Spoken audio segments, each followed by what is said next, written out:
Salut à toi, ici Bienfa. Aujourd'hui, on va rempoter, c'est-à-dire qu'on va prendre une plante d'intérieur qui se trouve dans un pot et on va la transvaser dans un autre pot. D'ailleurs, le terme transpoter pourrait correspondre davantage que transvaser, mais je ne crois pas que ce mot existe. Cela dit, il y a le film Transpotting qui existe, mais je ne suis pas sûre que ça ait un lien quelconque avec le rempotage.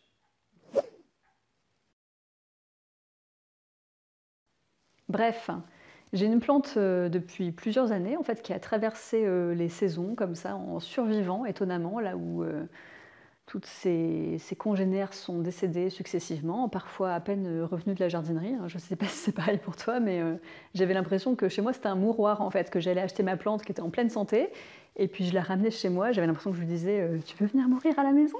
Et puis à peine arrivée chez moi, bon, je peux aussi mettre ça sur le dos de la méconnaissance totale du jardinage, de la vie végétale en général. C'est-à-dire que depuis, j'ai un petit peu développé mes compétences, alors avec des gros guillemets, parce que je suis encore loin d'être une experte et tu vas le voir dans cette vidéo. Mais voilà, j'ai quand même compris quelques bases depuis et il y avait pas mal d'erreurs que je faisais que je ne fais plus. Mais malgré toutes ces erreurs, eh bien, cette plante, elle a survécu, étonnamment. C'est un peu la Harry Potter des plantes. Tu ne sais pas pourquoi, elle avait un truc en plus, ou alors c'est une variété de guerrier, donc peut-être la plante idéale pour ceux qui n'ont pas la main verte, ou en tout cas qui qui l'ont pas encore, peut-être qu'ils l'auront un jour.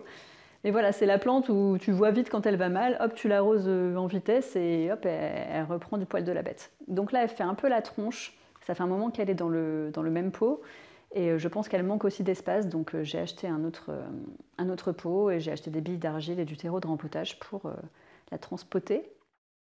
Je pense que ça ne peut pas lui faire de mal d'être dans un pot plus grand, disons qu'au pire des cas, ça fera rien de nouveau, et dans le meilleur des cas, ça lui fera du bien.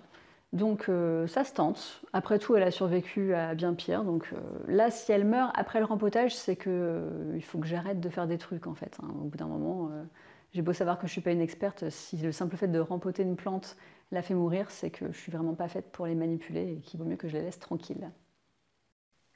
Nous voici devant cette fameuse plante. Là, comme tu peux le voir, j'ai acheté du terreau de rempotage ainsi que des billes d'argile.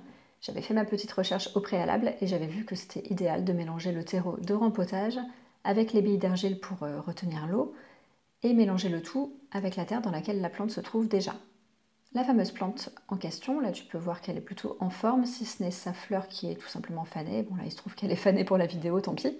Mais sinon elle est plutôt en bon état, si ce n'est qu'elle n'a pas suffisamment de place dans son pot, d'où le rempotage. J'aime bien ce mot, rempotage. Et quand tu le dis plusieurs fois d'affilée, c'est d'autant plus bizarre. Rempotage. Rempotage. Rempotage. Potage. Rempotage. Rempotage. Rempotage. Et voilà le fameux contenant en osier dans lequel je vais mettre la plante. Donc là, comme tu peux le voir, il est plus bas et plus large, ça va permettre de laisser de l'espace pour les feuilles de s'épanouir pleinement. Je vais te laisser kiffer le son des billes d'argile.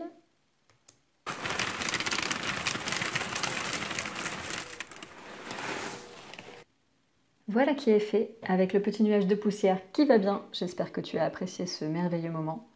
Maintenant, je suis partie chercher le terreau de rempotage. Potage. Là, a priori, ça se passe de commentaires, mais je ne peux pas m'empêcher d'en faire un quand même. C'est un commentaire pour toi, Bienfa. On a envie de te dire, pourquoi n'as-tu pas simplement fait un trou plus grand plutôt que de coller les doigts là-dedans et de galérer pendant 3 plombes? Bon, tu me diras, quand tu rempotes, a priori, tu te salis les mains, mais bon, voilà, j'ai un petit peu de peine pour moi-même là quand je me regarde.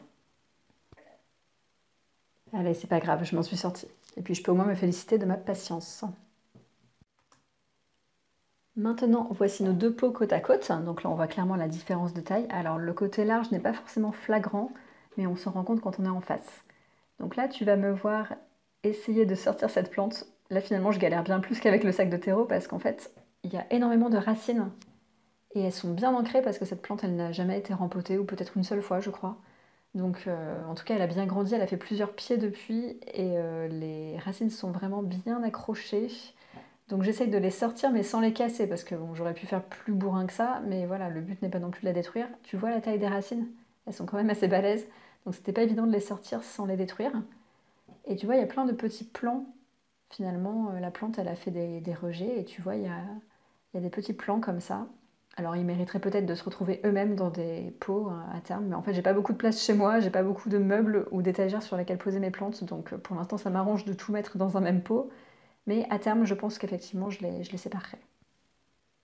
Et maintenant il ne reste plus qu'à prendre la terre à pleine main, littéralement, et puis à y aller. On n'hésite pas à charger. Je sais que c'est le piège, justement, on a tendance à ne pas mettre suffisamment de terre, donc il ne faut pas hésiter à y aller et quitte à tasser la terre pour que la terre recouvre bien les racines. Bon là je vais pas commenter ça pendant tout le temps où je le fais. Tu vois que j'en mets un petit peu partout, bon c'est pas grave. Je vais te laisser apprécier la suite en musique.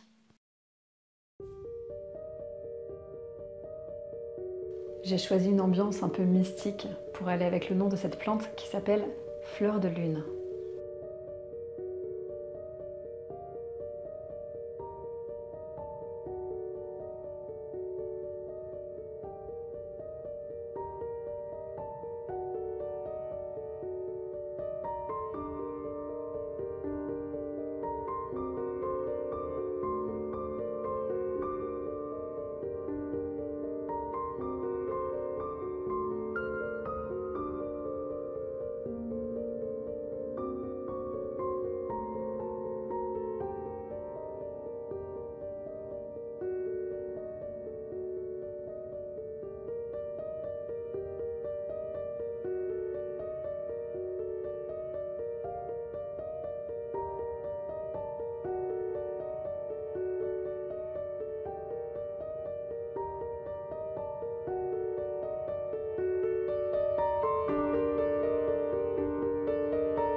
Ensuite, on continue, on peaufine.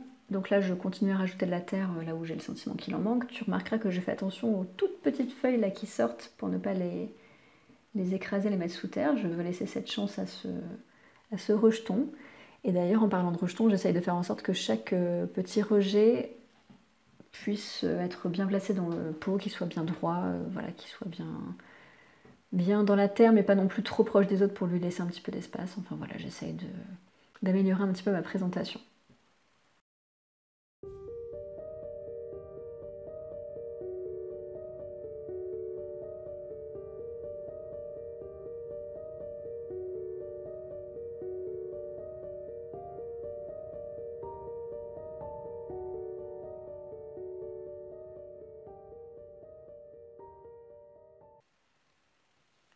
Enfin, on passe aux finitions. Donc là, il s'agit vraiment de chipotage, c'est-à-dire que la plante elle est bien installée, les rejetons aussi, ils sont suffisamment espacés les uns des autres, la terre est bien tassée, mais pas non plus trop.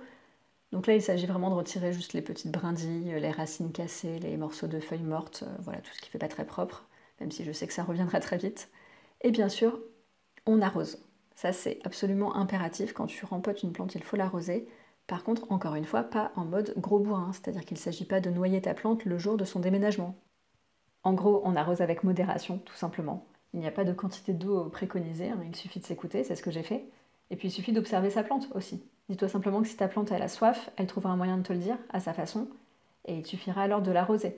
Alors qu'une plante qui a trop bu, là c'est plus compliqué. Il n'y a pas de traitement anti-gueule de bois pour les plantes, donc tu vas pas pouvoir faire grand-chose. Il y a sans doute des solutions, mais c'est quand même certainement plus simple d'arroser une plante qui a soif que d'essayer de sauver une plante que tu as toi-même inondée.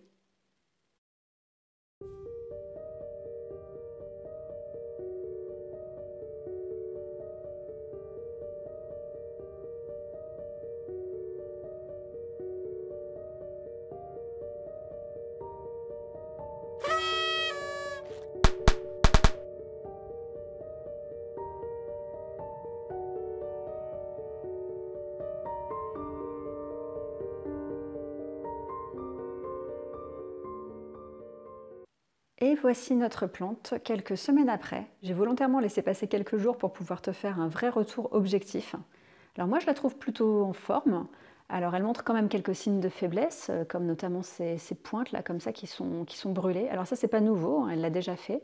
Je ne sais pas ce que ça veut dire. Si tu le sais, n'hésite pas à me le dire en commentaire. Je ne sais pas si c'est une question de luminosité, d'arrosage ou autre chose, ou est-ce que ça fait partie simplement du processus normal chez une plante, hein, j'en sais rien.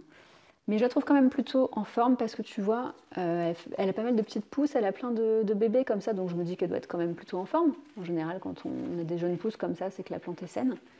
Et puis elle nous a fait une nouvelle fleur, regarde ça. Très belle, en pleine forme, donc je me dis que c'est quand même plutôt une réussite. Sur ce, je te laisse. J'espère que cette vidéo t'a plu. Merci d'avoir passé ce moment rempotage avec moi. Si tu as aimé la vidéo, n'hésite pas à la liker, ça fait toujours plaisir. Et puis n'hésite pas à t'abonner non plus à la chaîne parce que c'est un grand soutien pour moi et ça me permet de te proposer toujours plus de vidéos dans le même esprit. À bientôt!